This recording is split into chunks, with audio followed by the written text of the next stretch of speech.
जी आज पूरे देश और खासकर मुंबई में गणपति विसर्जन की धूम है। बप्पा के भक्त तो छोड़िए, आज मुंबई में आसमान ने भी गणपति की विदाई पर आंसू बहाए। गणेश विसर्जन की हर खास तस्वीर आपको दिखाएंगे, लेकिन श्री गणेश करते हैं सुर्खियों के साथ। खुलकर कीजिए काले धन का खुलासा, सरकार ने किया वादा, बड़े अफसरों को भी नहीं पता चलेगा खुलासा करने वालों का नाम। एक्सपोर्ट को बढ़ावा देने के लिए सरकार घटा सकती है रुपए की कीमत, वाणिज्य मंत्रालय कर रहा है विचार। खबर से बाजार को लगा झटका। बैंकिंग कारोबार में उतर सकता है हीरो ग्रुप, आवाज से एक्सक्लूसिव बातचीत में हीरो मोटर के चेयरमैन पवन कांत मुंजाल ने कहा जल्द देंगे रिजर्व बैंक में अर्जी। वक्त से जीएसटी लागू करने को लेकर पीएम की दो टूक, हाई लेवल मीटिंग में कहा 1 अप्रैल से हर हाल में लागू हो जीएसटी। दाल के दाम पर आवाज का आंखें खोल देने वाला रियलिटी चेक, सरकार की चेतावनी के बावजूद थोक और खुदरा मूल्य में भारी अंतर। पासवान ने दाल इंपोर्टरों को लगाई फटकार। देश में एंटरप्रेन्योरशिप को बढ़ावा देने के लिए आवाज ने की इनोवेशन यात्रा, दिग्गजों का भी मिला साथ। जल्द देखिए सिर्फ सीएनबीसी आवाज पर। नए आईफोन के आने से पहले एप्पल ने पुराने मॉडल्स के दाम 22,000 रुपए तक घटाए। 128 जीबी वाले 6S के लिए अब चुकाने होंगे 82 की जगह सिर्फ 60,000 रुपए।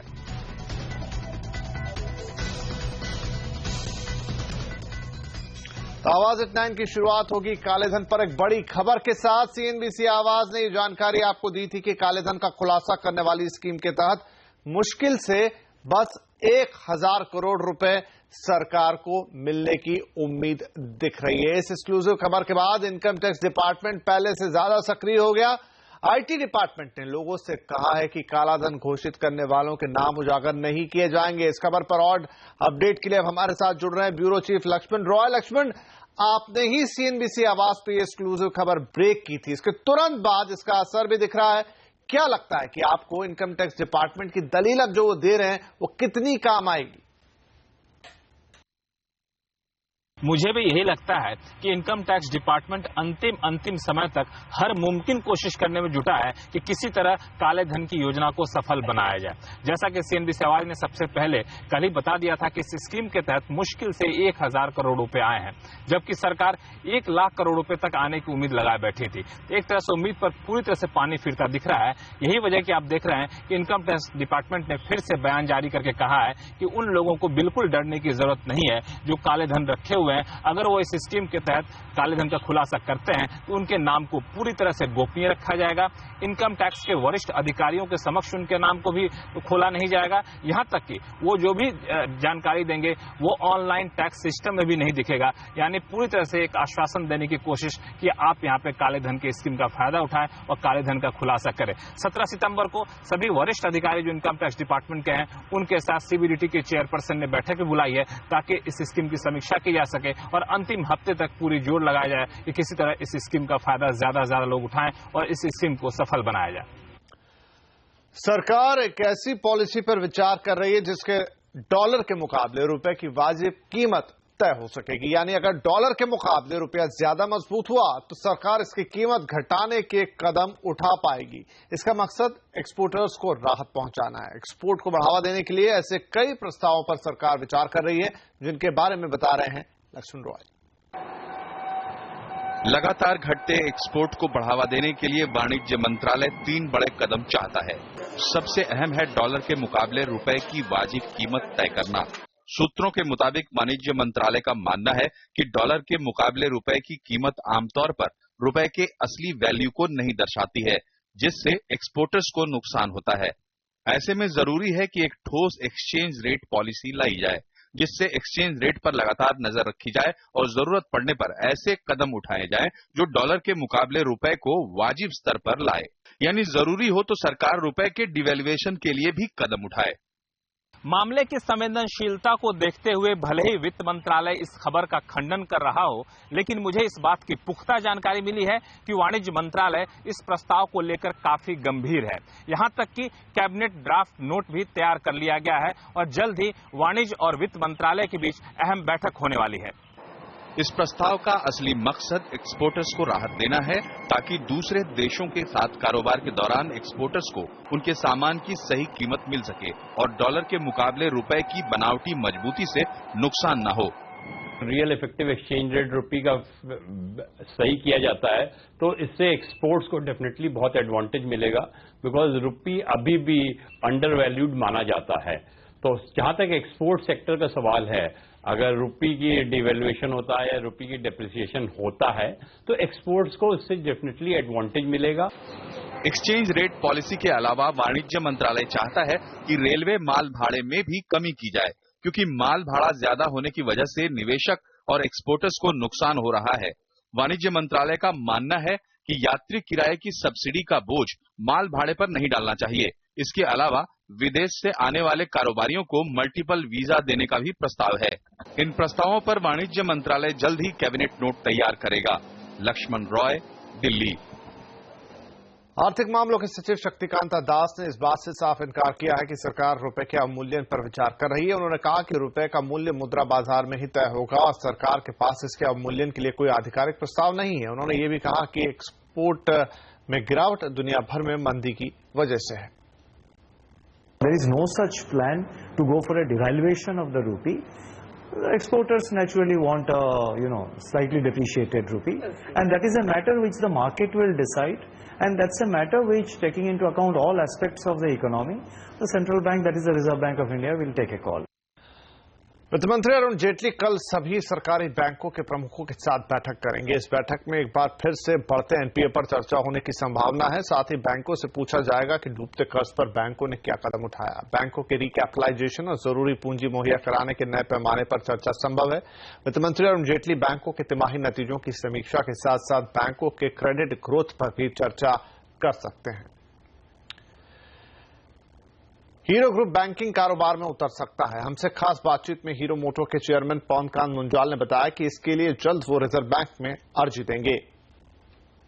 We like to focus on growing the business of Hero FinCorp. It surely will be part of our vision to at some point in time go into the banking sector too. Hero Fincorp ने देश में अपनी जड़ें मजबूत करने की दिशा में आज एक बड़ा ऐलान किया। अपनी विस्तार योजनाओं के तहत कंपनी ने 1000 करोड़ रुपए जुटाए हैं। कंपनी इस पैसे का इस्तेमाल करेगी। इस पर कंपनी के जेएमडी और सीईओ अभिमन्यु मुंजाल ने हमसे एक्सक्लूसिव बातचीत की। ये जो इन्वेस्टमेंट आई है, we want this to use this investment to grow our asset size. अभी हमारी asset size is approximately 8000 crore. We have set ourselves a target of reaching 35,000 crores by 2020. So we will utilize this investment in growing the asset size and also to invest in technology. Technology will be a big enabler to take us from where we are today to our 2020 dream. So 300 crores to 8,000 crores, now 35,000. That's a huge number. इसमें rural market का कितना importance रहेगा? As of now, हमारा 40% is the rural market, and going forward with our focus on affordable housing, I would assume that 40% will increase.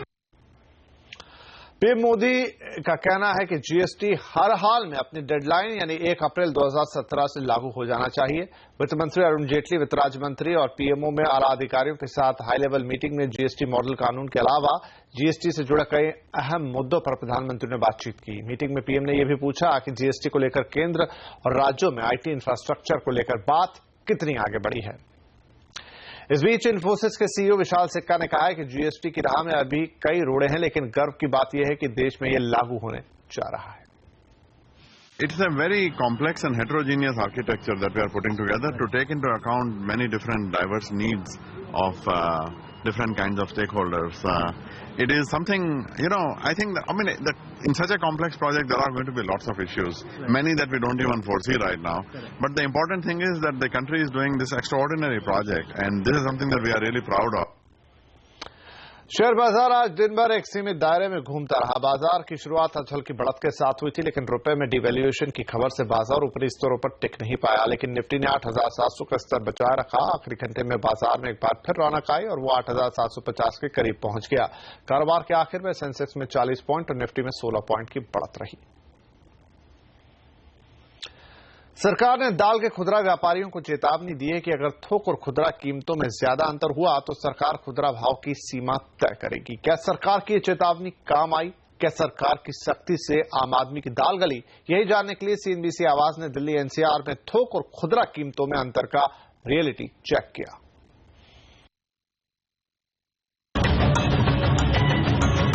Raisina से चले हुक्म की इन गलियों में कितनी दाल गली?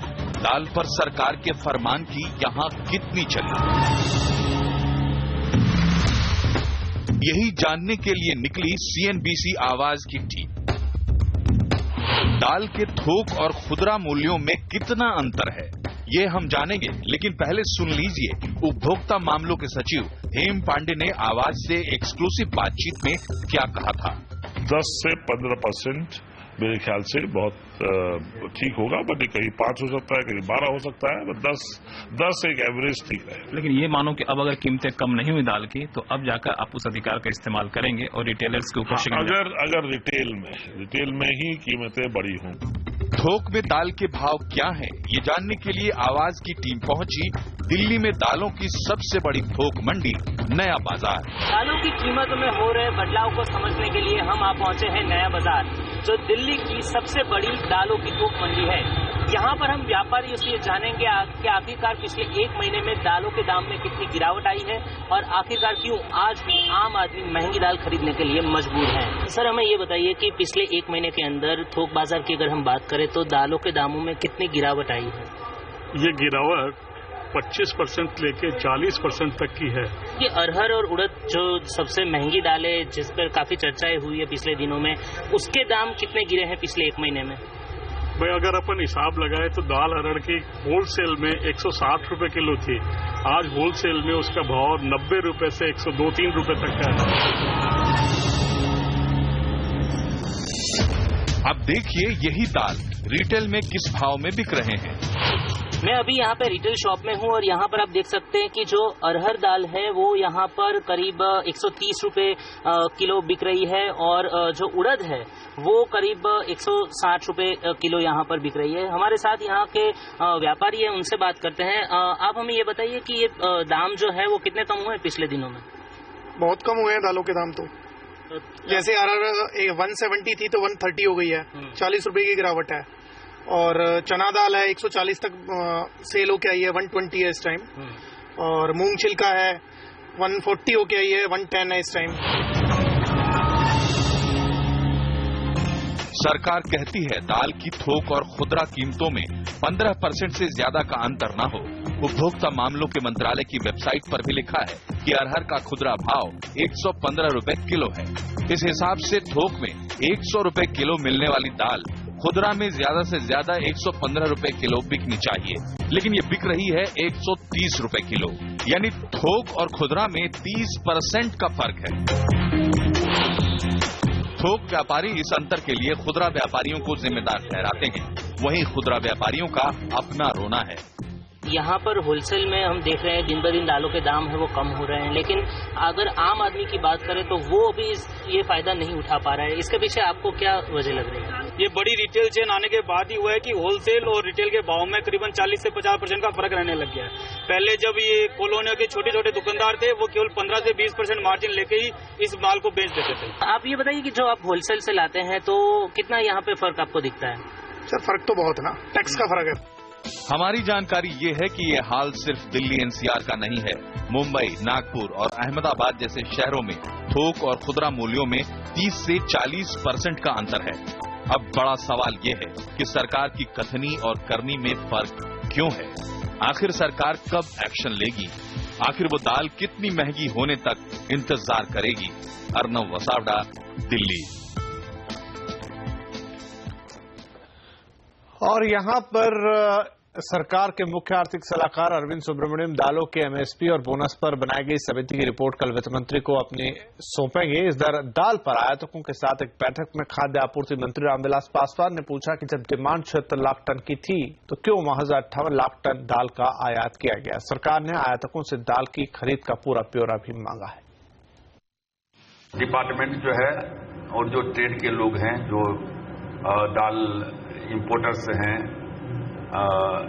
ये लोग दाल एसोसिएशन के लोग एक साल प्रति महीना एक बार बैठ जाया करेंगे और उन्होंने कहा है कि हम पूरी चीज आपको जानकारी हम देंगे कि कहां से कितना हम आयात करते हैं, कब करते हैं, कहां रखते हैं, कैसे रखते हैं। तो एक तो इस चीज के ऊपर में जो है बातचीत क्या कहते हैं कि हुई। और 22,000 रुपए सस्ता हुआ आईफोन, किस मॉडल के कितने घटे दाम, देखिए इस ब्रेक के बाद।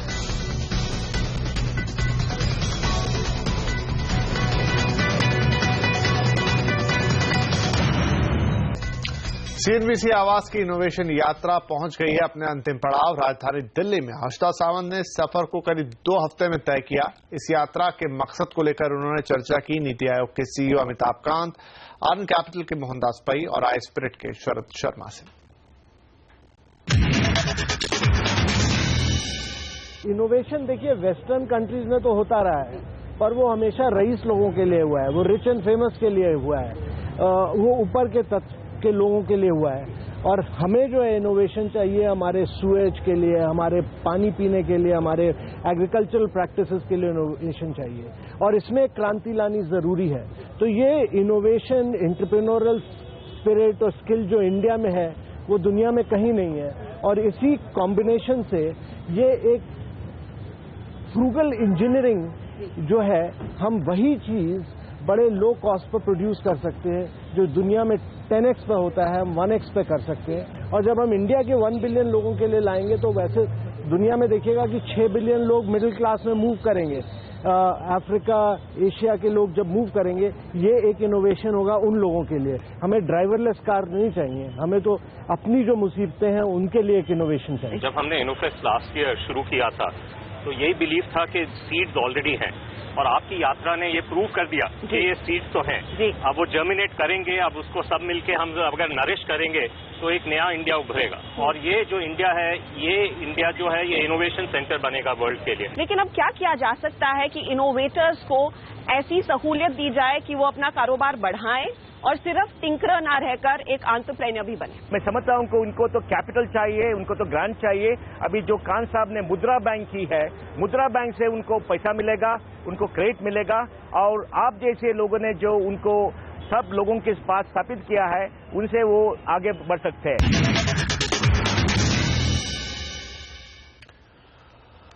यूपी के सबसे ताकतवर सियासी परिवार मुलायम कुनबे में कलह खत्म होने के संकेत है। आज सीएम अखिलेश लखनऊ में पहली बार चाचा शिवपाल से मिले। सत्ता को लेकर जब से परिवार में महाभारत छिड़ा है, उसके बाद अखिलेश की शिवपाल से ये पहली मुलाकात थी। दोनों में करीब 20 मिनट से ज्यादा देर तक बातचीत हुई। इसके बाद अखिलेश यादव मुलायम सिंह यादव से मिलने भी पहुंचे। वहीं यूपी के सबसे ताकतवर सियासी परिवार में कलह को लेकर आज हमारे सहयोगी चैनल ईटीवी से खास बात करते हुए एसपी सांसद रामगोपाल यादव ने पूरे मामले को नया ट्विस्ट दिया। उन्होंने झगड़े की वजह अमर सिंह को बताया। क्या उस व्यक्ति का नाम अमर सिंह है? लोगों की यही धारणा है, लोगों की पार्टी कार्यकर्ताओं की, आम कार्यकर्ताओं की यही धारणा है। मैं हैरान हूं कि ऐसे व्यक्ति को बर्दाश्त क्यों तब किया जा रहा है। अब चूंकि नेताजी पार्टी के सर्वमान्य नेता हैं, हर मामले में अंतिम फैसला उन्हीं का होता है और इसलिए तमाम लोगों की अनिच्छा के बाद भी वो पार्टी में आए। पार्श्वनाथ बिल्डर्स को सुप्रीम कोर्ट से एक बड़ा झटका लगा है। सुप्रीम कोर्ट ने पार्श्वनाथ बिल्डर्स से फ्लैट खरीदारों को 4 हफ्ते के अंदर 12 करोड़ रुपए देने के निर्देश दिए हैं। गाजियाबाद में पार्श्वनाथ एक्सोटिका के 70 खरीदारों ने समय से पोजीशन न दिए जाने पर राष्ट्रीय उपभोक्ता विवाद निवारण आयोग की शरण ली थी। आयोग ने पार्श्वनाथ को आदेश दिया है कि वो खरीदारों के पैसे लौटाए। इसके बाद आयोग के फैसले को पार्श्वनाथ ने चुनौती दी, लेकिन सुप्रीम कोर्ट ने भी फैसला खरीदारों के पक्ष में सुनाया। ऐसे में अब पार्श्वनाथ को 12 करोड़ रुपए लौटाने होंगे। अब आप हवाई यात्रा के दौरान विमान पर चढ़ते या उतरते वक्त सेल्फी नहीं ले सकते। इतना ही नहीं, विमान से निकलते वक्त पायलट से कहकर कॉकपिट में फोटो खिंचाने पर भी मनाही होगी। डीजीसीए ने एक बार फिर से 29 अगस्त को जारी किए निर्देशों को दोहराया है। निर्देशों का मूल मकसद उड़ान के दौरान कॉकपिट में पायलट को सेल्फी से रोकना था, क्योंकि सुरक्षा पर एक बड़ा खतरा है। लेकिन अब इसे बड़े दायरे में और सख्ती से लागू किया जाएगा। एप्पल ने आईफोन चाहने वालों के लिए एक तोहफा दिया है। 128 GB वाले आईफोन 6s की कीमत को 82,000 से घटाकर अब 60,000 कर दिया गया है, जबकि बड़ी स्क्रीन वाले आईफोन 6s प्लस को 92,000 की जगह सिर्फ 70,000 रुपए में खरीदा जा सकता है।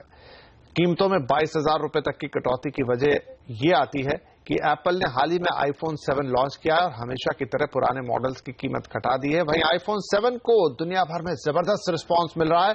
आईफोन 7 प्लस का पहला लॉट आउट ऑफ स्टॉक हो चुका है। भारत में आईफोन 7 की बिक्री 7 अक्टूबर से शुरू होगी।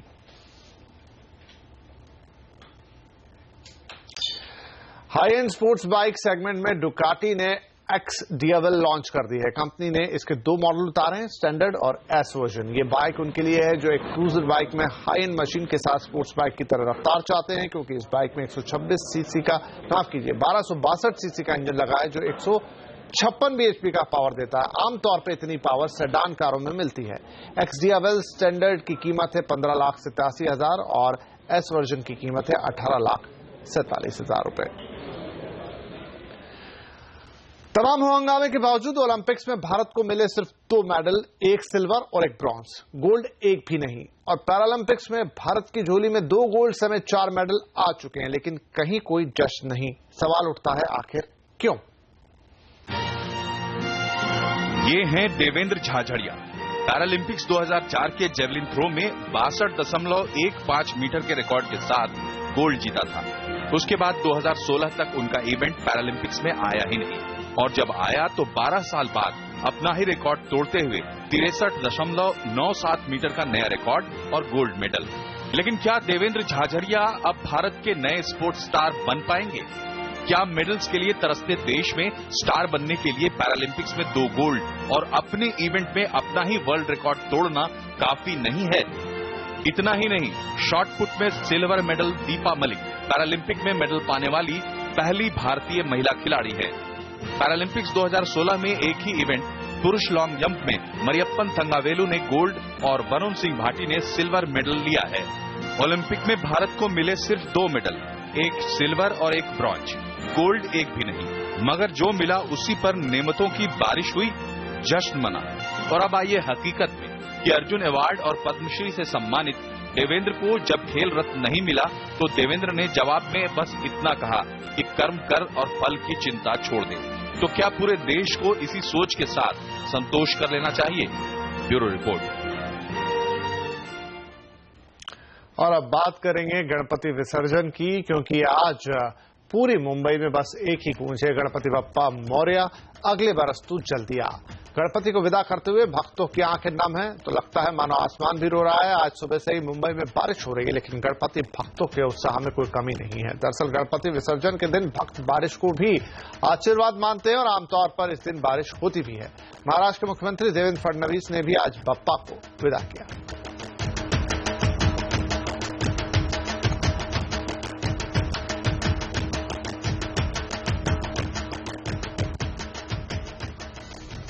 और आवाज एट 9 में आज के लिए इतना ही। कल आपसे फिर होगी मुलाकात, तब तक के लिए नमस्कार।